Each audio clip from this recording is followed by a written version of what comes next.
সাবেক সরকারের সঙ্গে সংশ্লিষ্ট ডেভেলপারের কাছ লন্ডনে ফ্ল্যাট উপহার নিয়ে বিপদে পড়েছেন টিউলিপ সিদ্দিক।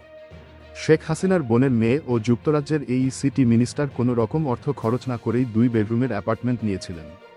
শনিবার এক প্রতিবেদনে এই তথ্য জানিয়েছে সংবাদমাধ্যম ব্লুমবার্গ। সাবস্ক্রাইব করুন আর নতুন ভিডিও দেখতে বেল আইকনে ক্লিক করতে ভুলবেন না। ফিনান্সিয়াল টাইমসের প্রতিবেদনে বলা হয়েছে, লন্ডনের কিংস ক্রস এলাকায় অবস্থিত 2 শয্যাকক্ষের সেই ফ্ল্যাটটি 2004 সালে টিউলিপকে উপহার দিয়েছিলেন আব্দুল মোতালিফ নামের এক ডেভেলপার। মোতালিফ বাংলাদেশের ক্ষমতাচ্যুত প্রধানমন্ত্রী এবং টিউলিপের খালা শেখ হাসিনার ঘনিষ্ঠজন হিসেবে পরিচিত। গত বছরের আগস্টে ছাত্র জনতার গণ আন্দোলনের মুখে প্রধানমন্ত্রীর পদ থেকে পদত্যাগ করে ভারতে পালিয়ে যান হাসিনা। ফিনান্সিয়াল টাইমসের অনুসন্ধানে জানা গেছে, 2,93,97,000 টাকা দিয়ে 2001 সালের জানুয়ারিতে ফ্ল্যাটটি কিনেছিলেন আব্দুল মোতালিফ। ফ্ল্যাটটি বেশ সস্তাতেই পেয়েছিলেন তিনি, কারণ একই বছরের আগস্ট মাসে সেই ফ্ল্যাটটির পার্শ্ববর্তী আরেকটি ফ্ল্যাট বিক্রি হয়েছে 9,79,97,000 টাকায়।